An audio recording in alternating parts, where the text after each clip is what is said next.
when you climbed up on Graça e paz, that amados. hill. Sou o Sérgio Henrique e o nosso assunto de hoje é o fruto do Espírito. O nosso texto base, então, está em Gálatas, capítulo 5, versículos 22 a 25. Então, vamos já ler esse texto para que possamos entender o que o apóstolo Paulo comunicou aqui aos Gálatas.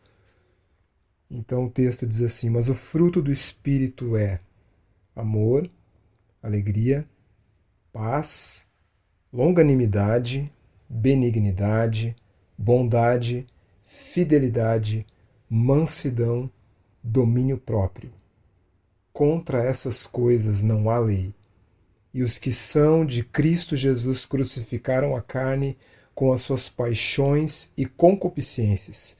Se vivemos no Espírito, andemos também no Espírito. Quando o apóstolo Paulo escreveu essa carta aos Gálatas, que foi entre 48 e 58 depois de Cristo, ele estava enfrentando alguns problemas com mestres cristãos judaizantes. E esses mestres, eles estavam fazendo a cabeça dos Gálatas contra Paulo, na tentativa de convencê-los a serem circuncidados e viverem como judeus. Paulo então refuta o conselho desses judaizantes e os condena como anticristãos. A mensagem de Paulo nessa carta coloca a fé no Cristo do Calvário como o reduto de salvação para todo aquele que crê, desqualificando assim toda e qualquer busca de tal salvação mediante obras da lei. Ele declara que aquele que confia no exercício da lei para a salvação, essa pessoa está sendo conduzida apenas à escravidão. O argumento de Paulo mostra que todas as versões legalistas do Evangelho são perversões e que a salvação vem somente pela graça, por meio exclusivo de Jesus Cristo, e é recebida apenas pela fé. Contra essas coisas não há lei, o apóstolo Paulo diz, né? Vamos então retomar desde o princípio ali do texto, né, que nós lemos. Vamos pegar quando ele fala ali, quando ele está falando já no capítulo 5, a partir do versículo 22, então.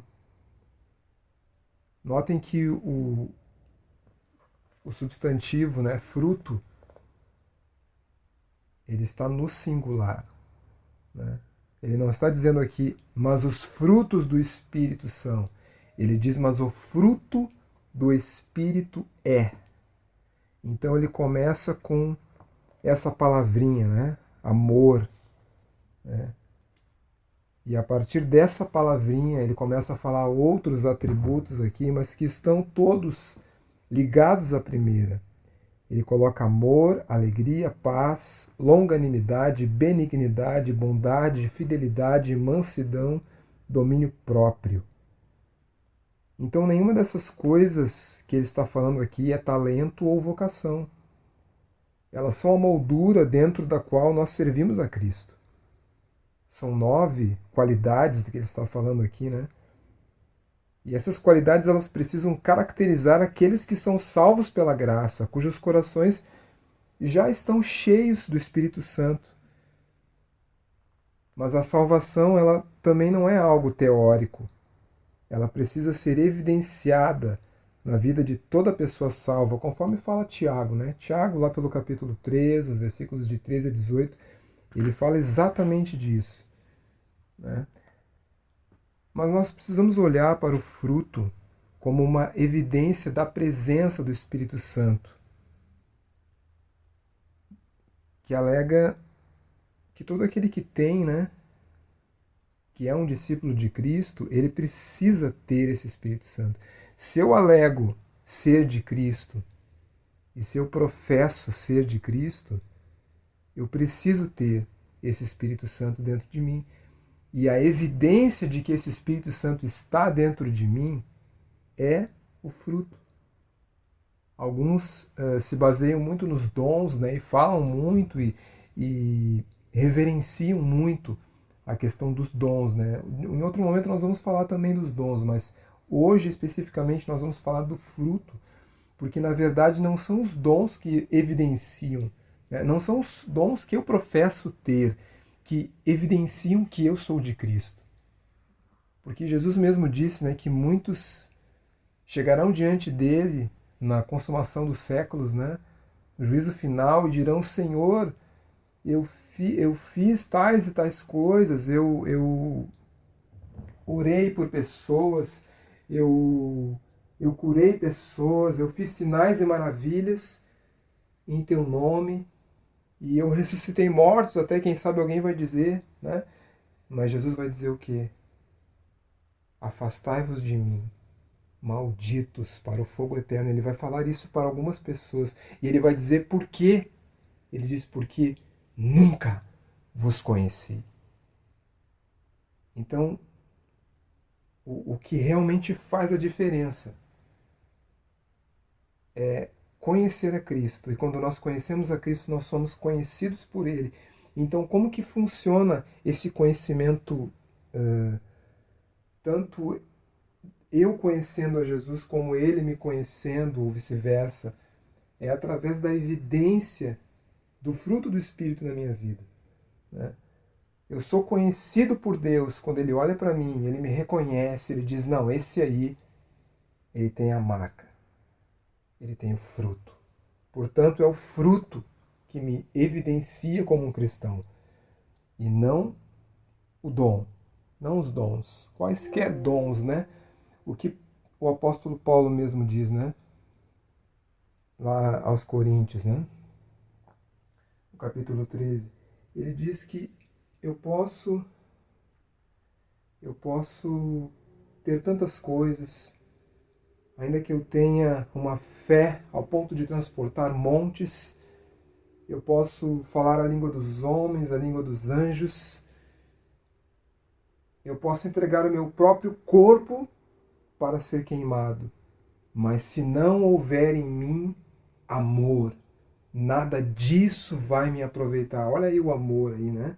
A primeira expressão que ele coloca aqui como fruto do Espírito, né? E como eu disse, da qual vai sair todas as outras, né? A primeira é o amor, e dela saem todas as outras expressões, todas as outras qualificações. Então, nós temos aqui essa palavrinha, né? Amor. No grego, essa palavra aqui é ágape. Paulo coloca o amor como a primeira qualidade, né?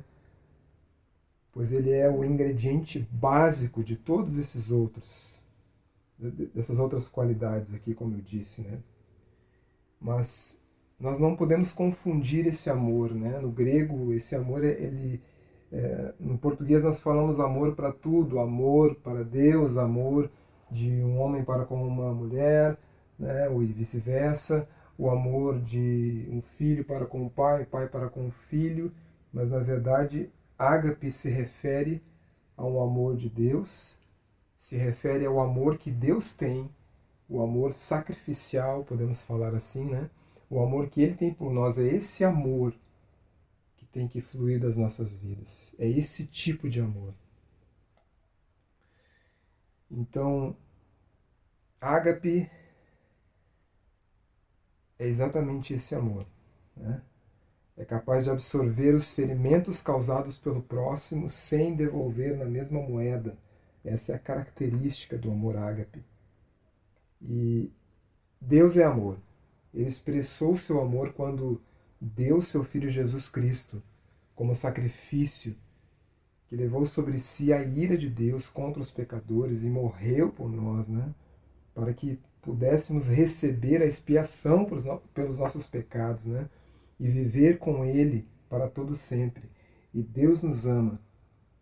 Isso significa que Ele dá sacrificialmente, né? Ele se deu por nós.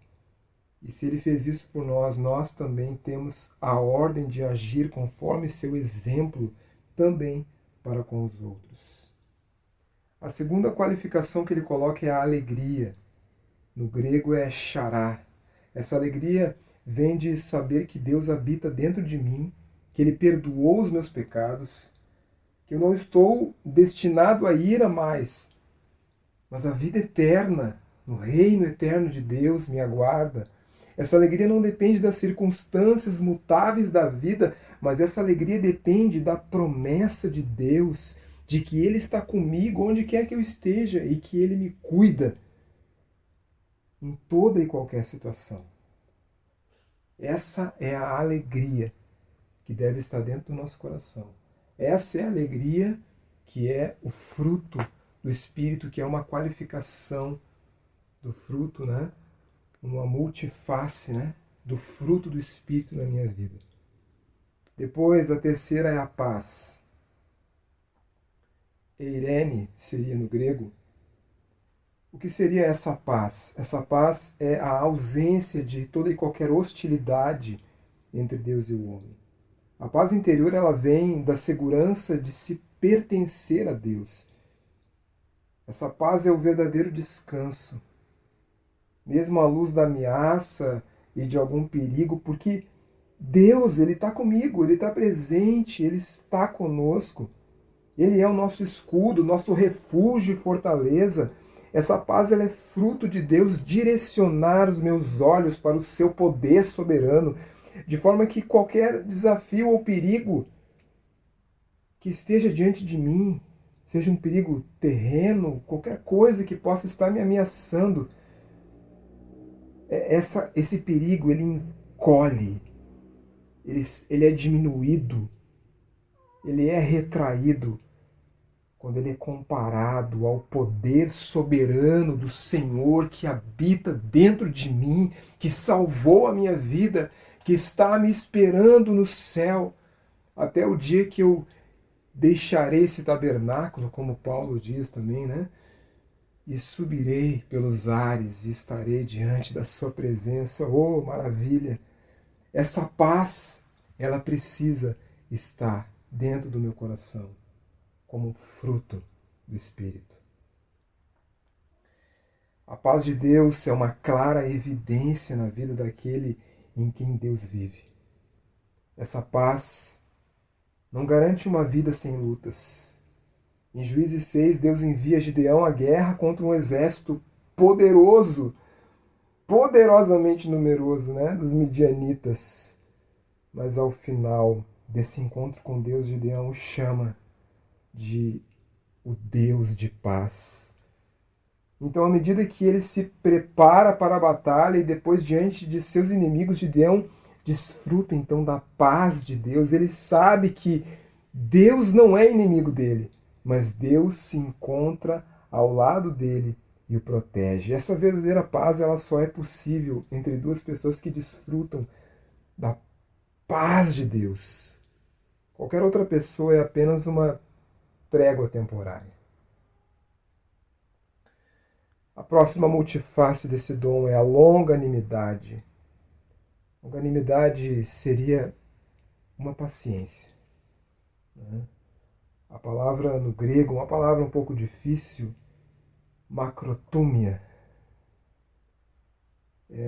ela significa justamente isso, paciência, né? Comedimento, restrição pessoal, abstenção, domínio próprio, tolerância, ser capaz de esperar Deus agir a seu próprio tempo, nos momentos de dificuldades, e a disposição de continuar vivendo até o agir dele, e se conduzir em pureza, em santidade, de acordo com a vontade dele. A longanimidade, ela se baseia em todas as qualidades aqui mencionadas. É uma paciência, é uma esperança em Deus, é uma espera e é uma qualificação do Espírito em nós. O próximo é a benignidade. Chrestotes, palavra no grego, cuidar do próximo, é cuidar do próximo, né? Seria uma expressão pela disposição aos outros e o doar generoso. A generosidade, ela é algo que todo crente deveria exibir, pois o próprio Deus ele nos trata com uma generosidade indescritível e essa característica ela precisa estar em nós também. Nós precisamos ser benignos, da mesma forma como Ele é benigno, misericordioso, né? Nós vemos ali quando Jesus ensina sobre... Eu gosto muito daquele texto, quando Deus fala ali das bem-aventuranças, né? Eu vejo esse texto muito ligado a esse texto aqui, do fruto do Espírito, né? Quando ele fala de misericórdia ali, bem-aventurados são os misericordiosos, ele diz por que eles são bem-aventurados, porque eles são felizes, porque eles também alcançarão misericórdia. Quando eu sou misericordioso com alguém, é como se isso entrasse em um depósito lá no céu para mim. Então Deus olha para mim, no momento que eu serei submetido a juízo, então ele diz, opa, só um pouquinho. Esse aqui tem um crédito de misericórdia depositado aqui comigo. Então, como ele usou de misericórdia, então agora eu vou usar de misericórdia para com ele. Então, bem-aventurados, né? Felizes são os misericordiosos, porque alcançarão a misericórdia. Então, precisamos ser benignos. Benignos. A bondade, agatocine, no grego, uma maneira pura, né? Seria uma maneira pura e casta de pensar. Ela é expressa quando fazemos o bem ao próximo, mesmo nas situações quando aquele a quem ajudamos é indigno da nossa ajuda, né? Não devemos tratar as pessoas, como muitos dizem, né? Olho por olho, dente por dente. Isso é algo que, às vezes, já ouvi pessoas usarem até a Bíblia para colocar essa expressão, porque essa expressão realmente está na lei, né? Mas isso fica totalmente fora de uso, né? Quando Jesus traz o seu ensino, nós sabemos que Jesus foi o único que conseguiu cumprir a lei. Ele foi o único, né? Então, qualquer pessoa que tentar viver de qualquer forma de lei judaica, ela não vai conseguir. Ela não vai conseguir, porque Jesus, ele disse, eu não vim revogar a lei, eu vim cumpri-la. E ele foi o único que cumpriu. Fica para nós apenas o espírito da lei, o princípio da lei, né? Aquilo que Deus estabeleceu ali como parâmetro, né? Isso nós respeitamos, né? Mas o cumprimento da lei ele cabe apenas a Cristo. Então, como que nós podemos tratar, como que nós devemos observar essa parte aqui, né? Essa multifácie aqui do fruto do Espírito, a bondade? É quando nós ajudamos as pessoas, quando nós somos bondosos, mesmo com aqueles que não são dignos da nossa bondade. Outra face desse fruto é a fidelidade, né? Pistes, no grego, é uma qualidade que caracteriza a pessoa que mantém a sua palavra e da qual podemos depender em qualquer situação, né? A pessoa é fiel. Ela disse uma coisa, ela vai cumprir. Ela vai realmente se colocar conforme ela já se declarou antes, conforme ela se comprometeu antes. É um atributo também do fruto do Espírito, fidelidade. Mansidão, prautes, no grego, em outras traduções, humildade. Mansidão, uma pessoa gentil, humilde, que se submete incondicionalmente à vontade de Deus. Esse tipo de humildade está enraizada no verdadeiro temor a Deus. Ela reconhece que tudo que eu faço de bom e que é digno de algum valor é feito pela graça que Deus derramou sobre mim. A humildade ela é demonstrada por considerarmos os outros mais importantes que nós, né? É quando nós não tomamos a glória das coisas que pertencem a Deus. Aquilo que é glória de Deus é glória de Deus. Nós vemos muitas pessoas tomando a glória de Deus, né? Querendo receber o valor que pertence a Deus. Não, não. O que é de Deus é de Deus. Eu não sou digno de nada. Eu costumo dizer que se eu sou digno de alguma coisa, essa coisa que eu sou digno é o inferno. E Jesus me livrou desse lugar, pela sua graça, pelo seu amor, pela sua misericórdia, pela sua obra magnífica, completa por nós na cruz. E o domínio próprio? Ekrateia, uma contenção exercitada sobre os impulsos, emoções ou desejos de alguém. Trata-se da capacidade de se fazer tudo com moderação, sem extrapolar do lado negativo, bem como resistir ao desejo da carne de fazer algo que é contrário à vontade de Deus. Muitas vezes é difícil, pode parecer difícil, né, para alguns, exercer essa parte aqui do fruto do Espírito, né?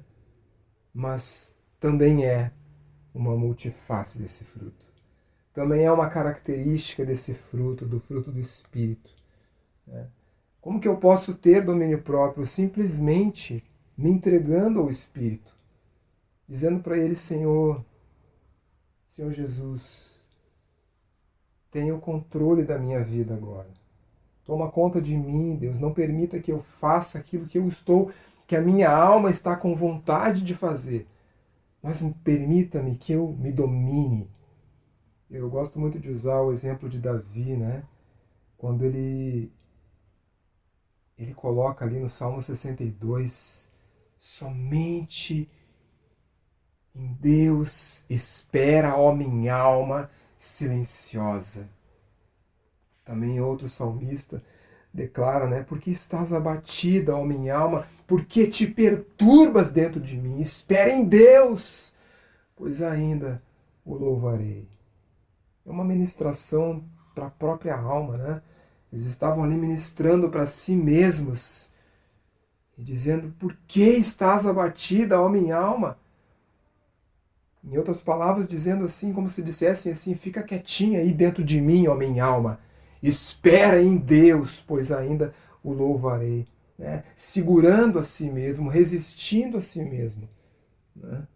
Muitas vezes os piores inimigos que nós temos somos nós mesmos.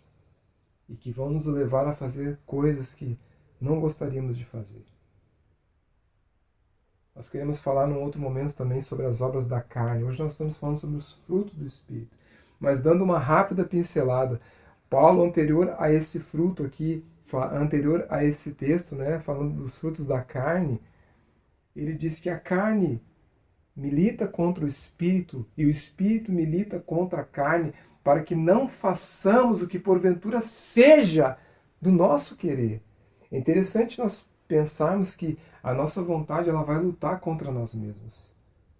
Mas nós devemos, sim, resistir à nossa vontade. Como Deus disse para Caim, né?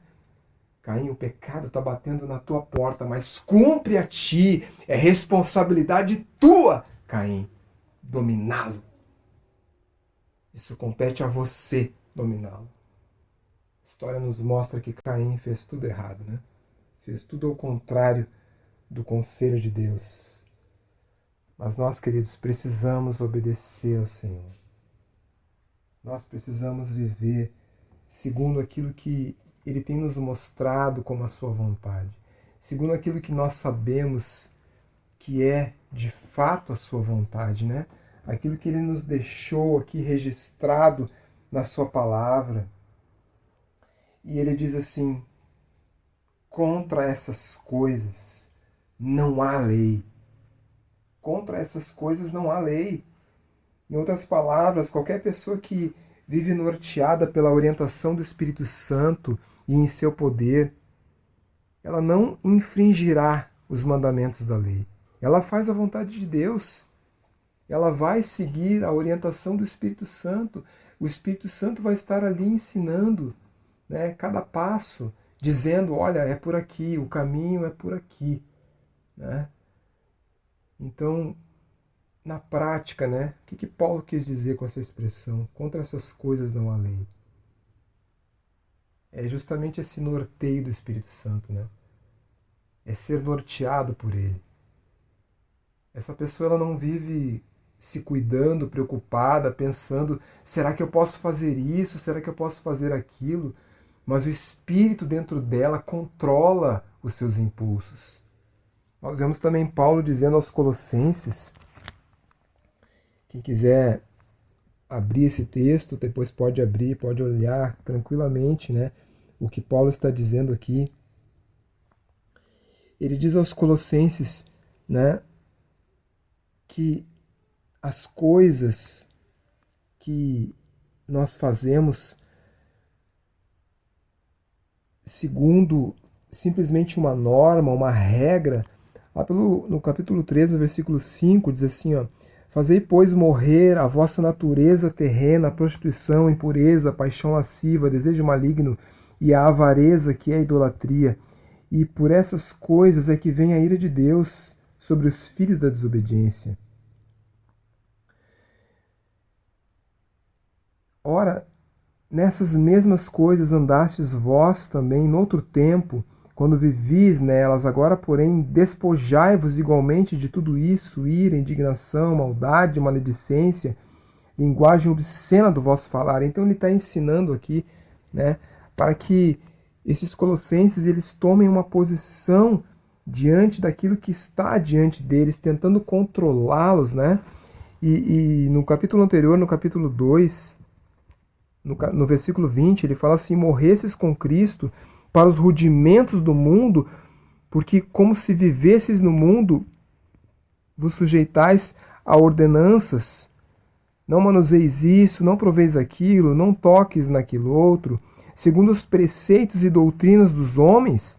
Por que vocês estão agindo dessa forma? Paulo está dizendo, pois todas essas coisas com o uso se destroem.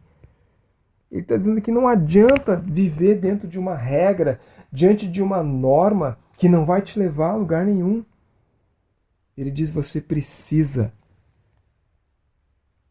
tomar uma posição no Espírito. Ele diz no versículo 23, tais coisas com efeito têm aparência de sabedoria, como culto de si mesmo e de falsa humildade, de rigor ascético, todavia não tem valor algum contra a sensualidade.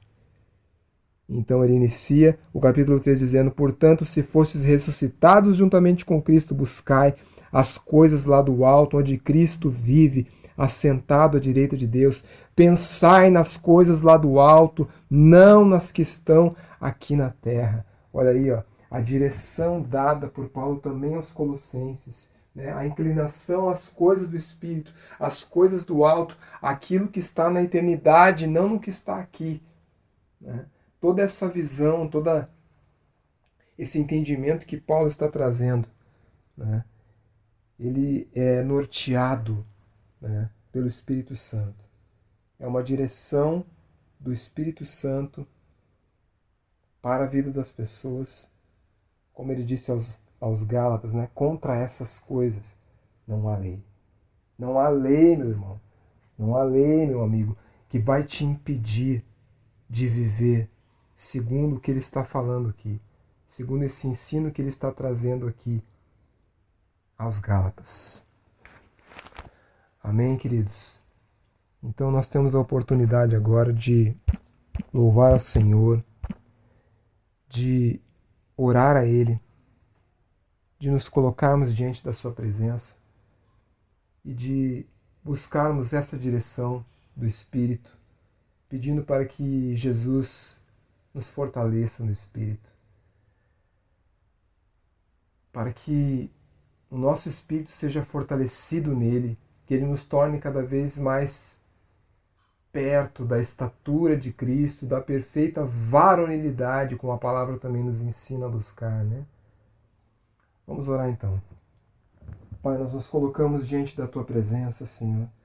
Nós buscamos, Deus, a Tua face, Senhor. Não buscamos, Deus, as coisas que simplesmente nós podemos ter, Senhor. Como o salmista também diz ali no Salmo 17, muitos estão buscando as coisas que podem ter, prata, ouro, mas eu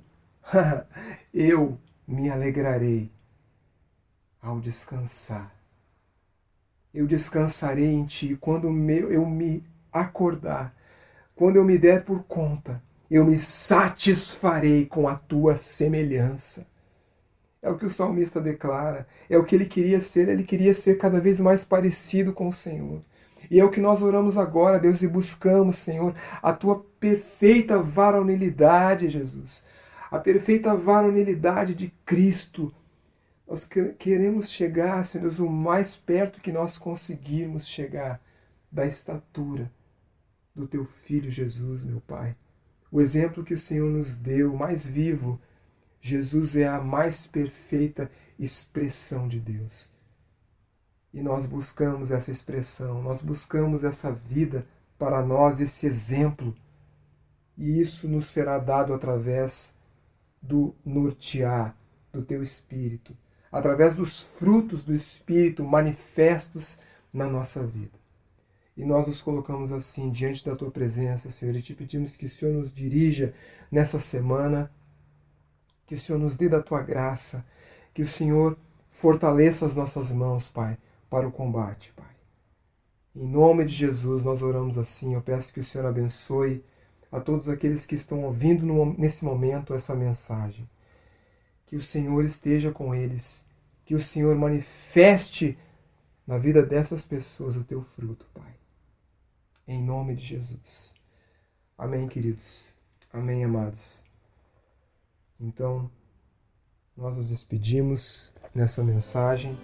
Até a próxima, que o Senhor abençoe cada um de nós. Em nome de Jesus. Tu és verdadeiro, Senhor.